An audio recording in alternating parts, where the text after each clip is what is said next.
ബഹുമാനപ്പെട്ട ഗൗസുൽ ആലം മുഹീദ്ദീൻ ഷെയ്ഖ് ഖദ്ദസല്ലാഹു സിറഹുൽ അസീസ് മഹാനുഭാവൻ്റെ മഖാം ഷരീഫ് അൽഹംദുലില്ലാഹ് വിശാലമായ മസ്ജിദുൽ ജീലാനിയാണ് ഇവിടെ കാണുന്നത്.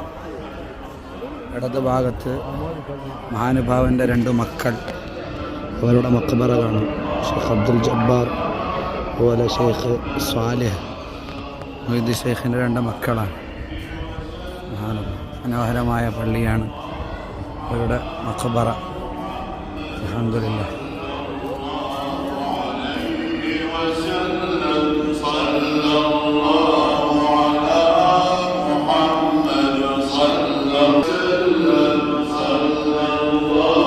അവരുടെ നസബ പരമ്പരയൊക്കെ ഇവിടെ എഴുതി വെച്ചിട്ടുണ്ട്.